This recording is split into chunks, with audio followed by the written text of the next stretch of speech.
Jessie Gartenstein. Jessie is the co-founder of Fronen, a brand of non-dairy ice cream that focuses on creating delicious products with limited natural ingredients. Their products are currently sold nationwide in retailers such as Whole Foods, Wegmans, and Mariano's. Before starting Fronen, Jessie attended the University of Chicago, where she won the Edward L. Kaplan College New Venture Challenge. Thank you so much, Jessie, for joining us today and being on the show. We're so excited to talk about your personal health and wellness journey and just how you started Fronen and how that idea came to fruition for you.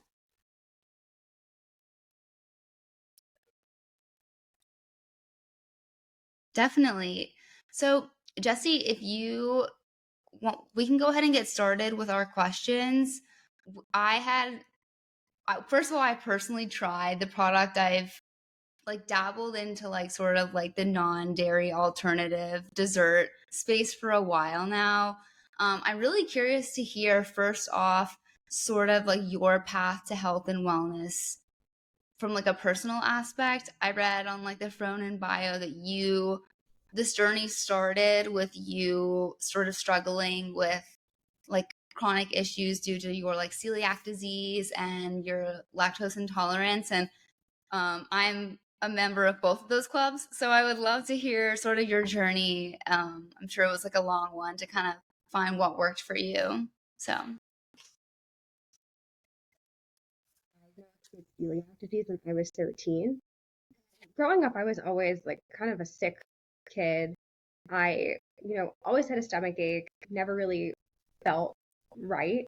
And my younger brother had a lot of the same symptoms, including he wasn't growing at a normal pace that most children grow. So my parents were like, what's going on? They had quite literally no idea. Took him to a bunch of specialists until they finally discovered that he has celiac disease. And they were like, oh, by the way, it's genetic. So there's a really high chance that you have it too. And it explained a lot of the symptoms that I was having as a kid. So when I was 13, I had an endoscopy and then, discovered that I had celiac disease. And of course, I was so bummed because I love gluten. Who doesn't love really good pastries and cookies and cakes? I mean, I was obsessed with red velvet cupcakes as a kid, and I thought oh, I'm never going to be able to eat this again. And that's the worst news you hear at 13 years old. Also, when you're just super dramatic as a kid and you're cake. So I started by just being strictly gluten-free, limited dairy, and I felt better, but I still didn't actually feel that great. I still often had stomach aches. And it was really when I got to college that I think my diet was the worst it had ever been. I mean, you guys are in Chicago in the winter. All I did was eat candy and ice cream. I know candy and ice cream is gluten-free, which I thought oh, it's okay because I have celiac disease. The ingredients were awful. So I was eating all of this sugar, all of these really artificial ingredients, not totally understanding what I was putting in my body, but thinking it was safe because it was gluten-free. And that's when my co-founder and I were why don't I feel good? Let's get to the bottom of it. And we just really started focusing on ingredients. And I started learning more about different kinds of diets like paleo, Whole30, AIP, the autoimmune protocol. There's another diet called the specific carbohydrate diet. So I started learning more about these more, medical diets, and then really started taking a hard look at what I was eating. And I was wow, I'm eating so many stabilizers, so much refined sugar alcohols. I mean, I was eating a lot of ice cream. I won't say the brand, with just a ton of sugar alcohol. And I was why am I so sick? This is a healthy ice cream. So that's what really ignited the idea to create Fronen and to create something that was actually very clean label. Right. It's such a that your story just hits so close to home because I, like you, struggled with chronic GI issues. However, it's so interesting that the same disease manifested differently in your brother and you, being from the same family and everything. It's just so interesting how it manifests differently in every individual. And especially for people when you go to kind of seek out what's wrong with you, it's actually there's a comfort in being able to like stick a label on it, like, okay, I have celiac disease, cut gluten out, I'll be fine, right? And then for so many other people with like chronic issues, it's hard because I was in a place where there was no label for what I was feeling. I was like you, like trying all these different diets, like the FODMAP diet, and just like cutting out everything under the sun and just operating from like such a place of like fear, associating food with pain. And it just like shaped the way I eat for the rest of my life. Like to this day, like there's some foods where I used like they were my favorite foods as a child, and now I can't even like think about them without feeling sick because I associate it with pain. So Yeah, no, been there. It's really rough. So I yes. definitely empathize with that. Yes. So tell me more about, I guess, the research and like the formation behind the ingredients. Cause I know for Fronen, like regardless of the flavor, each of the different types, like only have like between like 5 and 6 ingredients. I imagine with like a limited amount of ingredients, there was so much thought and like intention put into like those 5 or 6 things that are in each of the desserts. What was the process behind like the research and like sort of like the batch testing, I guess the more like fun, like chemistry side of things? Yeah. So when we started Fronen, we were in college, and we called it Banana because we were Mhm. really trying to make nice cream, and we Yes. used banana and coconut cream and other ingredients, and we were like, wow, this is delicious. Why can't we find something clean and healthy at the grocery store like this? As we started scaling up production, we consulted a bunch of food scientists, and they were like, you guys need to put guar gum in the product. You can't use honey as a sweetener because it's an antifreeze. Scientifically, this product really won't work. It'll melt and thaw and refreeze in transit. And what are you going to do without a stabilization system? So most of the people who had been very well versed with making ice cream, like, professionally, these food scientists were like, you really can't use bananas and coconut and honey and not use Mhm. stabilizers. So we spent hundreds of hours in an R&D kitchen near U Chicago, and just while we were in school, just making recipes. And it took us so many iterations. When we launched Fronen into Whole Foods and Mariano's in 2019, it was actually a banana coconut based product. And the Oh. banana served as a really great form of fiber to help Mhm. whip air into the ice cream and just kind of, ensure that it would run properly in an ice cream machine. And over time, we surveyed customers and we learned that it wasn't the fact that we used bananas in the product or even the fact that our products were lower in calories. It was actually the really clean ingredients that resonated most with customers. Mhm. And the banana undertone was actually a negative for some customers. So we went back Really? to the drawing board and removed the banana, but that encompassed taking out the banana but adding more coconut cream to provide Yeah. more fat in the product and adding a little bit more honey to provide more sugar so that it would actually properly run through a machine. Mhm. So it was definitely it's a long process. We're still always trying to improve the recipes, but stick Yeah. to the core of only using clean, simple ingredients that you can pronounce and easily digest because I don't want to have another ice cream with, guar gum in it or, with natural flavors. And natural flavors are actually they can have 1,000 ingredients. You just wouldn't even know. Right. And it's really, really crazy to think about the things that go into our foods today, but we just don't know what we're eating. Yes. So yeah, it's a lot of trial and error. We're still trying to make the texture better, still trying to, improve the flavor. Every batch, we're like, what can we do to make it better? But I think it was just really testing as many recipes as we could and Yeah, trying to that's figure out noise. it's so interesting when you mentioned about banana like undertones that most consumers were turned off by that. Was it just, I guess, like a texture thing, or is it the flavor of banana because people don't like banana? Yeah, I personally like I love banana and ice cream. Like yeah, I've been making that since I don't before it became popular. So yeah. You know, I think bananas are the most popular fruit in the world or something okay, crazy.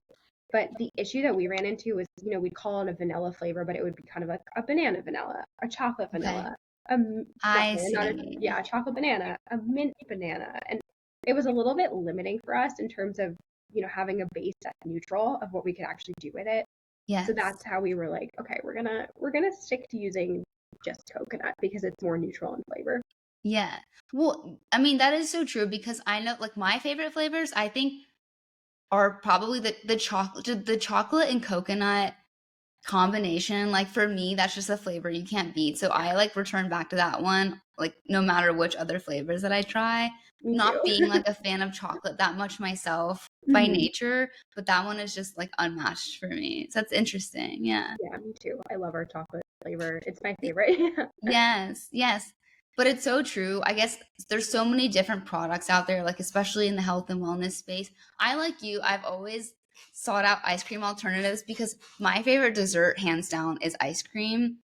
I just love it's a texture thing, it's a coldness thing. It's just the fact that you can add so many toppings, but not to shame any companies. The other ones that are like existing in that space have such a like laundry list of ingredients that like most people don't recognize, can't pronounce, seem to be just like a list of chemicals.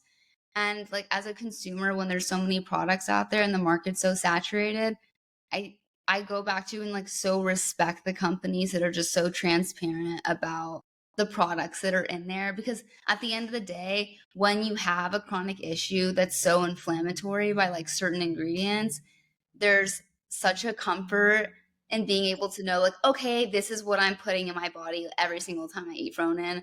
I can pretty much guarantee that I'm not going to have pain. So, Yeah. Well, it's glad. Yeah, definitely appreciate that. Me too. I really appreciate companies that are transparent about ingredients. definitely. So you were saying that the company actually got its start when you were still in University of Chicago. Can you tell me more about that? I guess like what did the timeline of that look like? That's so impressive that as college students you were already like having that like entrepreneurial mindset. Yeah. So each year, East Chicago, they have a pitch contest called the New Venture Challenge, and there are different tracks of it. It's run through the business school, and there's a college version of it. So we had heard about it. My co-founder Eric and I were like, "Oh, this sounds really cool. We make this ice cream for fun. Why don't we just Yeah. try and enter this contest?" And we weren't like, "Oh, we want to be entrepreneurs." I think it was more just, "Hey, we have an idea that we think is fun. Let's just kind of see what happens." Yeah. So that's kind of, we just were like, "Okay, we're going to apply." And then we got through the first round and then eventually wound up winning and receiving a grant and an investment from the school. And that's how we were like, "Okay, we're going to do this full time." And that was Wow. 2017. So it took us almost a year and a half to actually figure out how to formulate the product and scale it for Okay. retail. But Yes. yeah, working on it just while in school, it was an So before interesting you got that funding, was it just something you were kind of making at home? there was no like business before that. We were just like Wow. making our own desserts for fun. Okay. So I'm sure like there was no like branding or like the packaging. That was all like an Yeah. afterthought. Yeah. Yeah, it was like an afterthought. Like once we won the contest, we got the branding. Like it was we PowerPoint, whatever we had. It Yeah, was set that's up. so We didn't great that have the more. university has like that resource available to students to be able to, I guess, put support behind unique ideas. Yeah, no, they're great about entrepreneurship. Yeah. So funding from there, what did that kind of look like? How did you and your co-founder start scaling and getting funding from other investors? What did that process look like? So we started with the money from the school, and that really got us to our first co-packing run, figuring out how to scale the recipes and a designer. And Mhm. that was just, I think we did everything very effectively and efficiently at Okay. that point because we had $30,000, which seems like a lot, but when you're starting and you have all of these expenses, you're like, wow, that doesn't last us as long as we had hoped. You're right. So we got to a point where we had commit from Whole Foods in Chicago. And then once we had that commitment, we were able to actually go to other angel investors and, tell them, "Hey, like we have a product. It's been accepted by a major retailer. You know, help us launch it." And that was Mhm. the process. I will say when we started the brand and, started fundraising in 2018, Mhm. it was a very different funding environment than it is today. There Okay. were a lot more new companies entering the space, and I think that CPG was a really exciting area to invest in. And, just with the pandemic and inflation and interest rates, it's definitely a more difficult operating environment for entrepreneurs starting today. So I think if we Definitely. started Fronen today, it would not have even launched just because of how difficult it is. Um, so I think there was just a really good element of timing when it came to fundraising. Mm. So the Whole Foods in Chicago, that was the first location, first store that you had entered into at the time? Yeah, they were like, we'll give you guys a test in 25 Whole Foods locations. And we were like, so excited, of course. I'm sure when you got the yes for like that first yes, it was like, okay, this idea is like finally getting accepted. It's finally, wow. Yeah, It that must have like, been such a good yeah, moment. I still remember that. I forget most things from this business. That I will not forget. I'm sure. I'm sure. So then I know you currently are in like the Whole Foods, Wegmans, Mariano's as like I'm sure you're like continuing to like expand and grow the reach. Like for you, what would be your dream like next steps? Like where would you dream for Fronen to be featured next? Yeah, we really want to get our products into Publix Okay. and Sprouts. We shut down our e-commerce recently because it's so expensive to ship and oftentimes melts, unfortunately, in transit just due to the heat in the summertime. Okay. But we have a lot of customer demand in Florida, but we have no distribution in Florida right now. So Publix would be the dream. Same with Yeah. Sprouts. And with there, I'm sure like what is it that you're packing the ice cream in when you're shipping it across countrywide? Yeah, we put it into like a cardboard box with dried ice, and Okay. it's sealed and insulated, but still, if the package is delayed or something like that, and it's shipped in 2 days instead of one, or 3 days instead of two, it'll arrive to Yeah. the customer as soup. And Mm-hmm. it's just unfortunately not a profitable channel for us. As much as I would love to be able to ship the ice cream to everybody who wants it in areas where we're not distributed, it's not easy for frozen or refrigerated products to have a D2C business. Yes. So that like you would just continue to grow the distribution channel and hopefully expand to Florida. Yeah. Yeah, for retailers.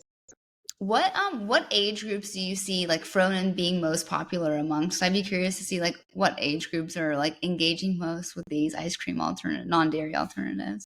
Yeah. For us, I think it's women specifically, mostly like, 20s, 30s, 40s. But Okay. we have a customer who's like 85 years old, and I email her once a week, and she's amazing. So I really don't know. But I Yeah. think it's mostly people who have, dietary restrictions or are really looking for a clean product. And I've learned that spans so many different demographics. It's actually really interesting to see that. Yeah. Yeah, I'm sure. It's interesting too because I feel like with a product like that, there's so many consumers that are always like seeking for ice cream alternatives between like not even different age groups, but just different types of people because everyone can relate to like loving ice cream, but not having one that is either like diet friendly or, ingredient friendly or like friendly for their like certain restrictions and needs. So across the board, I think people are seeking like fun ways to have ice cream type products. Yeah. Yeah, for sure. And I know you all have expanded into like, complementary products too, right? So the dessert sauce line, was that a recent like product line that was So these are on launched? the website, hasn't been launched yet, but Okay. we started making dessert sauces to actually put in the ice cream. Okay. And they're so yummy. We haven't launched them. I wish we have. But they are already made. So we're like, why don't we also sell the sauces on the side? It's actually Yeah. really difficult to bottle them. So we'll see what happens. Another Okay. food science challenge, but we make all of our own custom inclusions for the ice cream. So when we launch new flavors, like working right now on a chocolate peanut butter. We're working on revamping the swirl that goes into our caramel swirl flavor. A Mm. flavor we're working on is cherry chocolate swirl. We'll have a chocolate swirl throughout it. So Oh. we have all these, delicious sauces that are going in there, and I'm like really wanting to sell them separately to put on the ice cream. But Yes. that's a work in progress. I have not figured out how to bottle them yet, so maybe someday. We'll be waiting for. I remember when I first saw them on your website, I thought they were already in stores, right? So I was like using the product locator. I was like, where can I get this? Like I assumed it would be like a Whole Foods near me. And I was like, I just must not be living in the right place by the right location.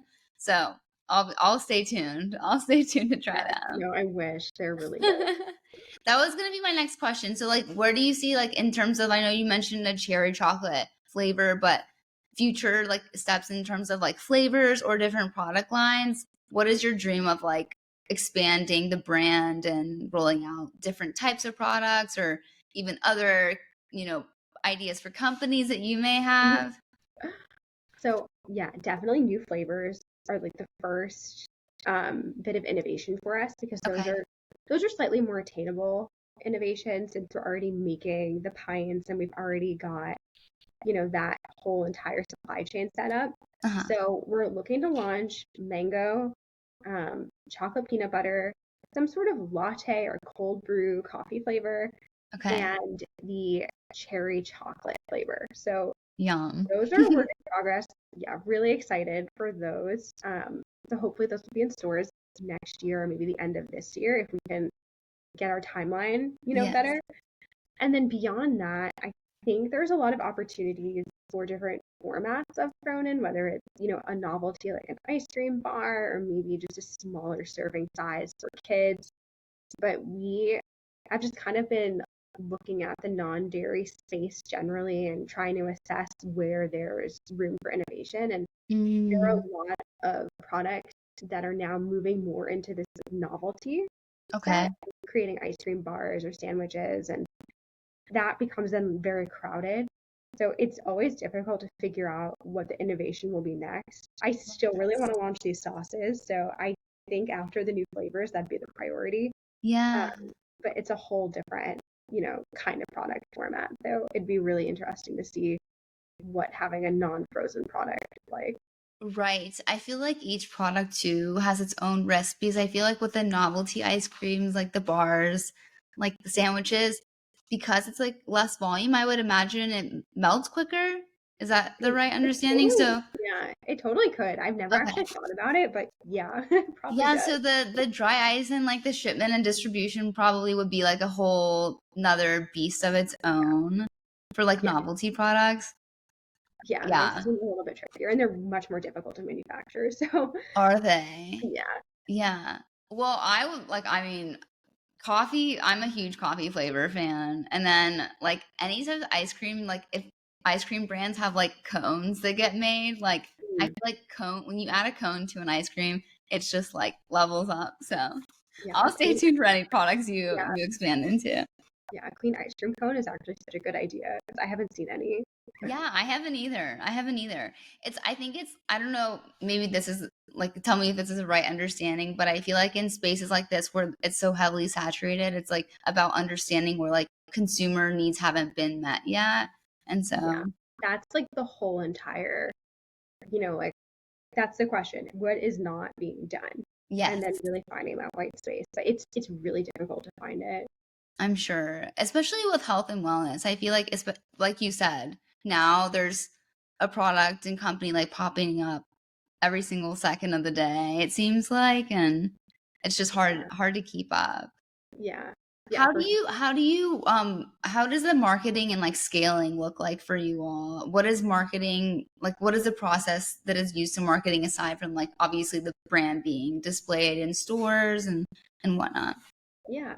So in food and beverage, there's a few ways to market. The first and most simple one is just running a promotion, which is Mm, essentially giving your retail partner an allowance to actually go on sale. And we do that every quarter to try and draw attention to the shelf to be like, hey, we're 20% off. So we'll incentivize people to actually try us who haven't tried our products or customers who are loyal customers to stock up and buy more. And that always helps increase the in store sales velocity. And that's like the most common thing. And in food and beverage, it's called trade spend. So when you're looking at your expenses, it's like a really big bucket is trade spend, and it's that mhm. promotional cost. The second thing we do is mostly digital. We actually have like a kind of fractional CMO, and she's the best. And like I defer to her for all marketing stuff because that is Okay. just not my sweet spot. But when I was doing our marketing, it was more Instagram and Facebook ads, and then doing a lot of sampling events in the grocery stores themselves to try Oh, and drive the wow. sale.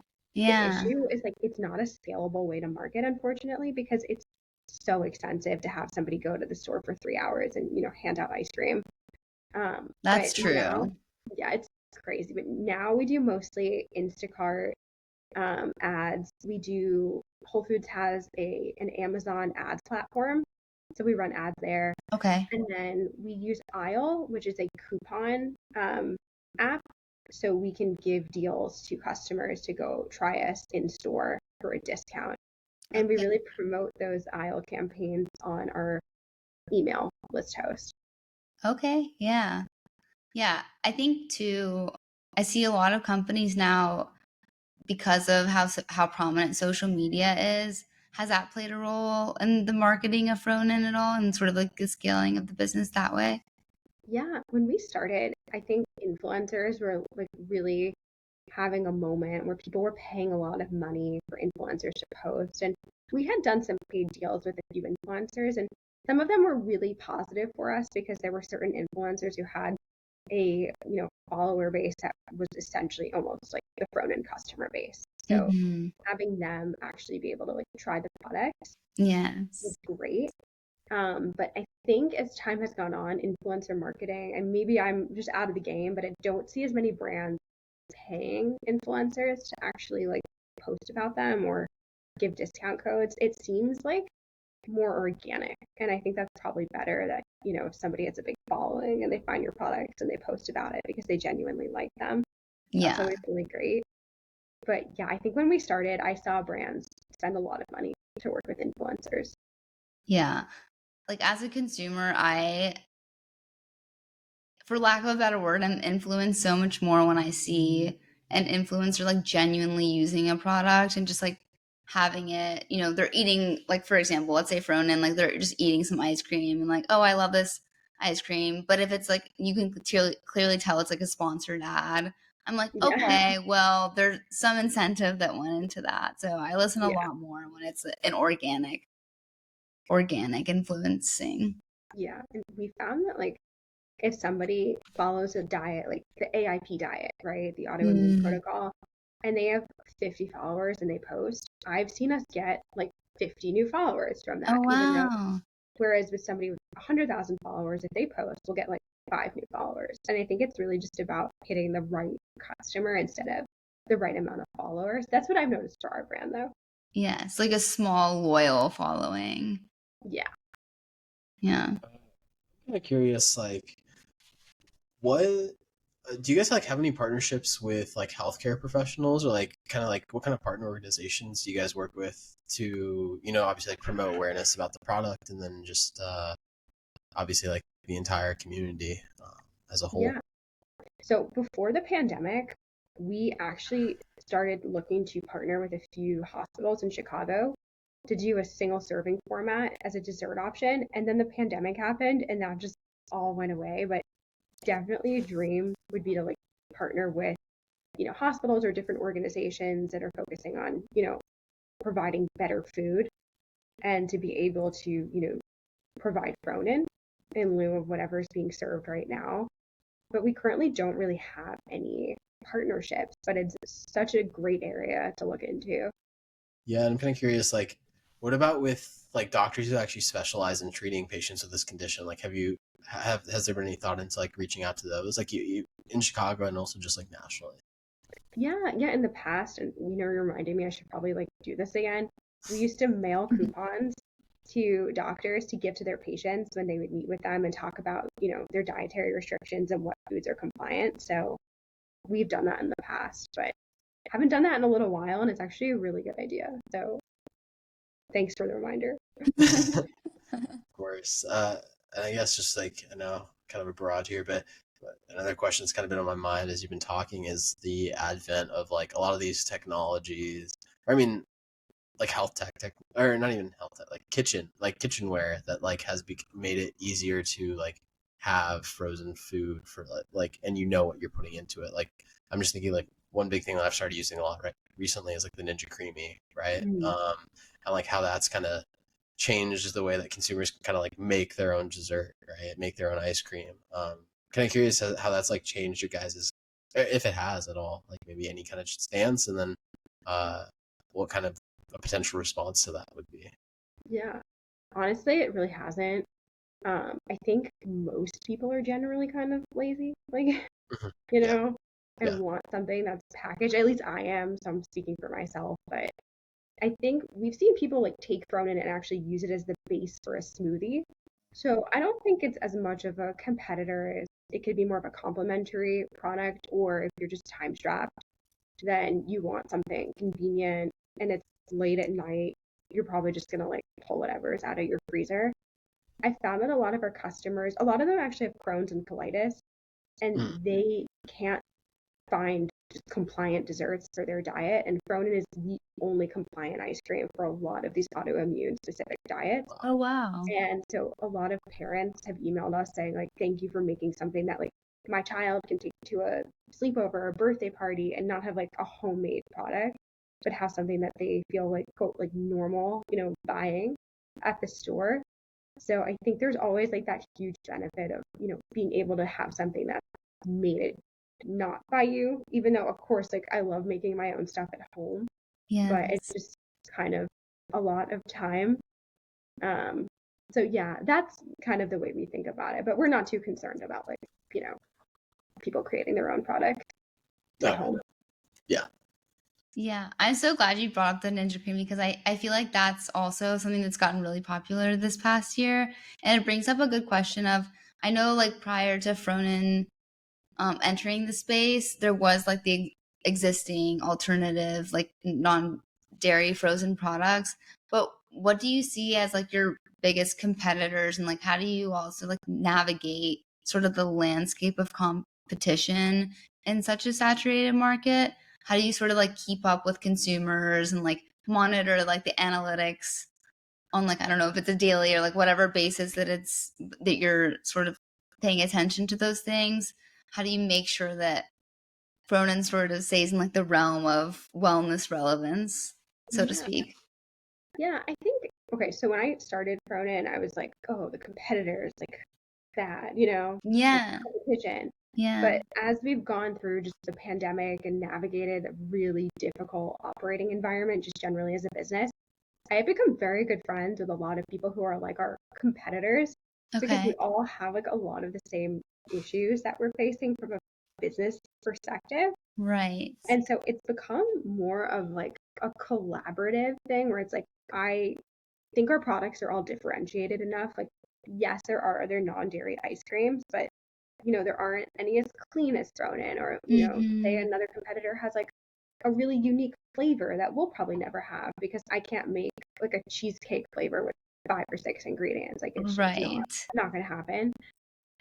So I think we've kind of learned to coexist and have our own specific like niches in the market, but Mm-hmm. try and share resources wherever possible. Like I share some of our suppliers with competitors to like see if I can help them save price. And then if they order ingredients with us, we both save the price on like the shipping. So there's like really cool ways to collaborate. Yeah. But yeah, like it has been such a difficult environment for companies. And now I'm just like, I have so much respect for all of the people who are still here because it's Yes. really rough. And I think it's more like somebody to relate to than like, worrying about differentiating because I think the products inherently are differentiated enough. Yeah, definitely. And it kind of gives you some like bargaining power in terms of like if you are all like sort of sourcing from like the same vendors and you're giving each other tips. It's almost like Yeah. it's not like you versus them. It's like all of you sort of growing and existing Yeah. together. And I feel like, especially in the wellness space, it's almost like whack-a-mole. It's like people popping up all over. So Yeah. it's good to like not have to compete as much. And it's Yeah. nice to be able to be amongst friends, especially when it's like you all started this business probably for sort of the same reason and you have the Yeah. same passion and drive. So it's Yeah. nice to see. Totally. But yeah, that perception has changed. Like at first it was definitely like, how are we better than X, Y, and Z product? When we go talk to the Right. buyer, like why would they take us over them? And Yeah. you still have to kind of have that element of like explaining how you're different. but also then just have this element of like humanizing the other smaller companies because there's like a founder who's just trying their best. Yeah. And you probably make so many great friends, like for, if not anything else, Yeah. Ice cream founders are generally really friendly. Like a good group of people. Yes. A lot of what you're talking about is like brand identity. I'm kind of curious. Obviously, Fronen, as its name suggests, like kind of centers itself on like ice cream and like frozen. I guess ice cream specifically. You've talked about sauces, and maybe you can't share this yet, but I'm kind of curious, like what kind of other products have you guys like thought about expanding to? Is it like largely like dessert based or frozen based? Frozen based, not a word, but Yeah. you know what I mean? Yeah. So Fronen is the German word for indulge. So I think we'll always remain a dessert company. But I don't, I think right now we're really focused more on just like the ice cream piece. My Mm-hmm. dream, which I don't think we'll ever do because it's just, no, because I just don't have the time and I'm tired, would be like to launch candy. Oh Like my healthier goodness. alternatives for candy, like date filled, instead of using refined sugar, caramel. But um, I am trying my best to just stay focused on like the core product line because I tend to get really excited by the innovation piece and then distract myself and then lose sight of what's like I'm supposed to be doing, which has Yeah. been something I've learned to like try not to do. It's so hard when you have so many things that you're like, this sounds delicious. Why don't I make this? Right. But yeah, I'd say we're staying probably within dessert and probably for now frozen desserts, other than the sauces if we launch those. And then beyond that, I don't know. No, It's interesting too. I feel like for a newer company, there's so many other like products and things that are so attractive. Like you're saying, like you're potentially wanting to expand into candy and other things. And it's how do you strike that like right balance between like quality and quantity and, sort of focusing on your core products and making them really great and really respected amongst your consumer base versus trying everything under the sun and just seeing what sticks. How Yeah, much like R&D goes into that? How are decisions ultimately made within Fronen, at least? yeah, that's such like a question that I feel like most people who start food companies struggle with is like, Mm, do I just focus on my core product line or do I innovate and create different, interesting, unique offerings? right. It's tough. So I have like there's a mentor of mine who's also an investor in the company and he always has this analogy that I really like where it's like apples on the ground versus apples on the tree versus planting a new orchard. Okay. So he kind of thinks like apples on the ground for innovation is like the thing that you're already doing. And it's like right now we're doing pints. So creating new flavors of pints would be like an easy apple on the ground. Okay.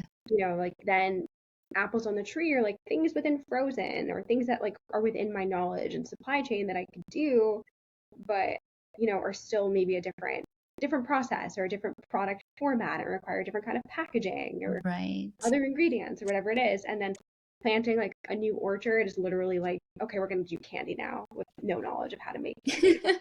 So I always love this analogy, but he always is like to focus on the apples on the ground. And then once you feel like you picked all of those up, then you can start picking them from the tree. And like, I don't know why, that's just helped me stay really focused Yes.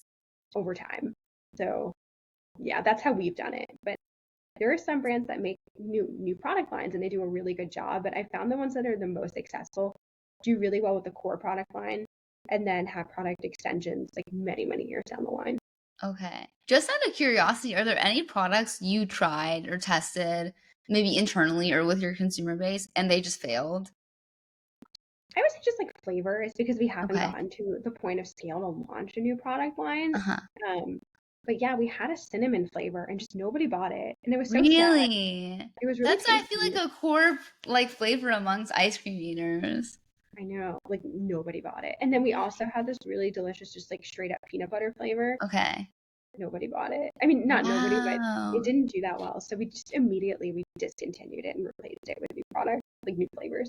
Yeah, and when you say immediate, how fast can you realize, okay, this isn't working, this isn't sticking? Give it like under a year, Okay. 6 to 8 months, and then you can really see store level data and say like, okay, wow, if this is selling a third of what vanilla sells, this is not a productive SKU. Mm, Replace it with something that's going to have more revenue.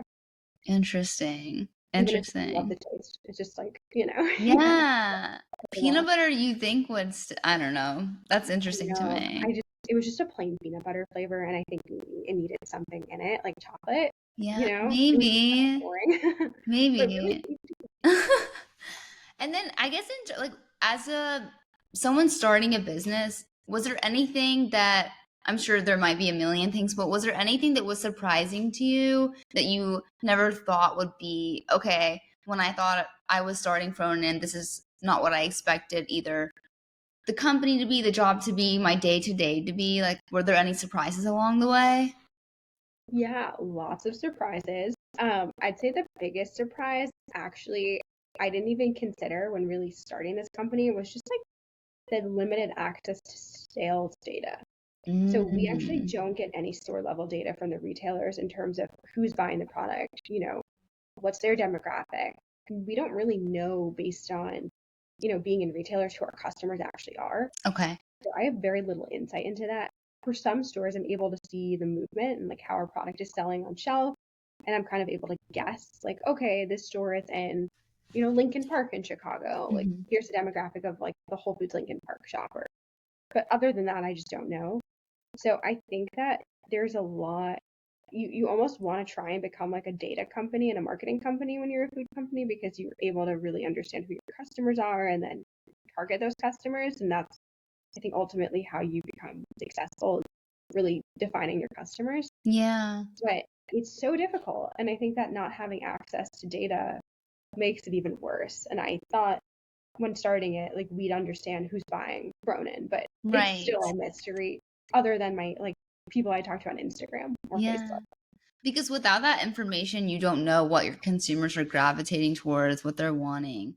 I'm Yeah. interested that Whole Food, like especially with like the merge of Whole Foods and Amazon, they have like a whole customer profile behind most of the shoppers in their store. Not to call them out specifically, but it's like you think that they would be providing you with Yeah. something more. They provide the most data of any retailer we've worked with, which is Okay. great. But yeah, that specific data. I also think there's probably, I'm guessing, like you can't share somebody's information with a company kind of thing. Right. Although I don't know because I feel like all of our information is shared online anyway. Yeah. So I don't know.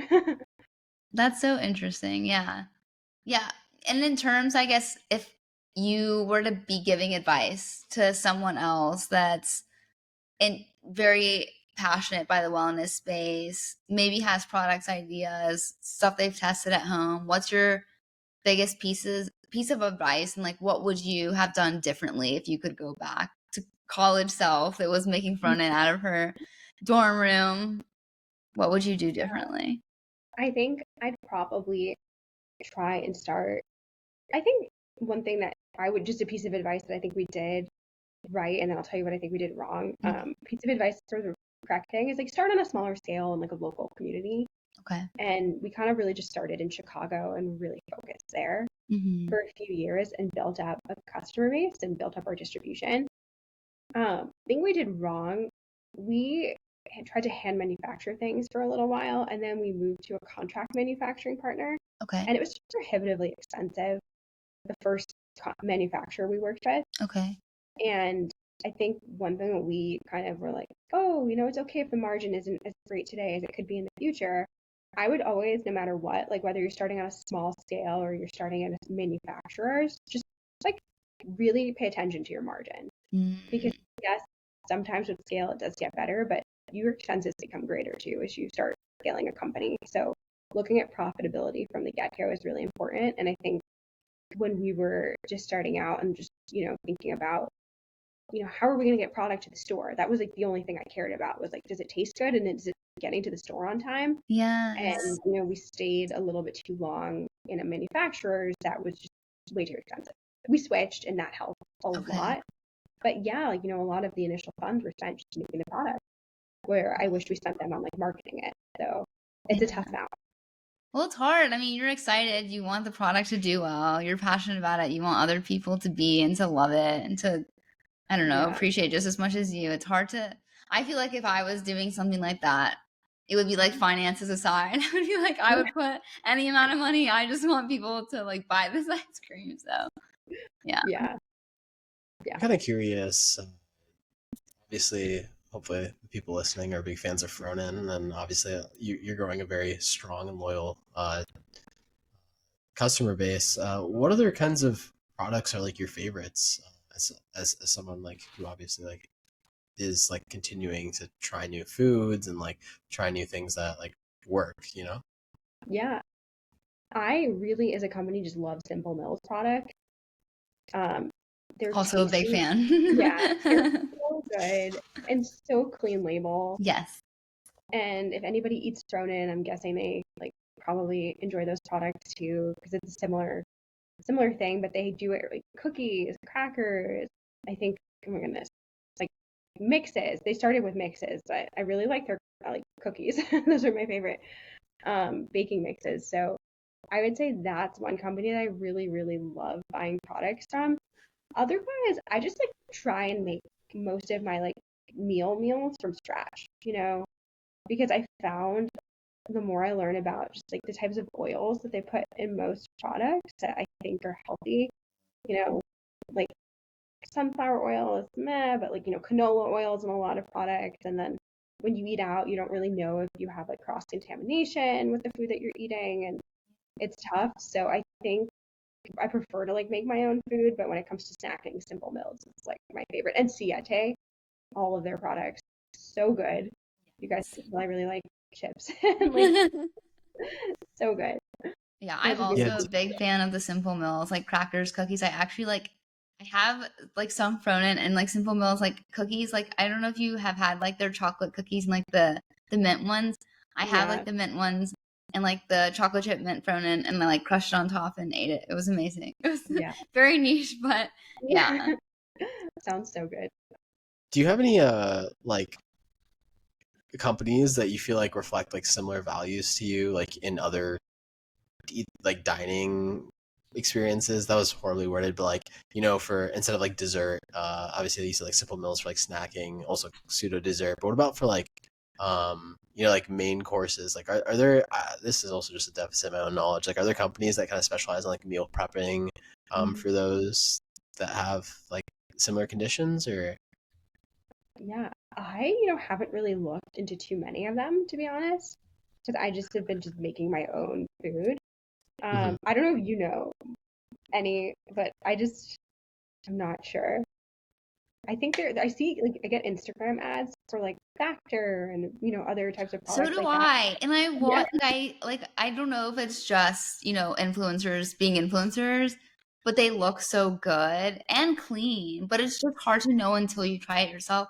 And I, like you, with like chronic inflammatory issues, again, I lean towards making my food at home. Very rarely do I go out to eat, and it's really mostly about just worrying about being in pain after. Sometimes I just like I have to really like the place I'm going out to eat and be comfortable with it to like go there, just because my stomach is so reactive. And so like I stick to like making food at home, but it's so hard to know like, okay, this and that brand, like, because they have to keep their food, you know, from spoiling or whatever else, like it's hard to know like how much preservatives or whatever else they're putting in, even like when they're trying to make it as clean as they can be. At the end of the day, they have to get it to you without it going bad. So it's hard to know like what additives and things are in there. So yeah, it is so difficult. yeah, it really Yeah, is. That's why it's great when like, brands like yours really just list out like all the ingredients and are just very transparent about their food labels. So yeah. Thanks. I wish like more, but in other categories because I'd buy a lot more stuff. But yeah. I think we're getting there as like a general, you know, ecosystem. I think things are becoming more and more clean label, but it's going to take a lot of time. Yes, definitely. And I think consumers are pushing for it. Like, Yeah, especially with just, the new landscape of health and wellness, consumers, again, they just really respect like the transparency, and like food label uncovering is becoming such a trend nowadays that it's almost like consumers don't even let you get by if a company tries to. Like, FDA be like aside, consumers are kind of like fighting that battle on their own. So they're yeah, starting to like hold companies accountable, and it's yeah. everyone's moving that way. Yeah.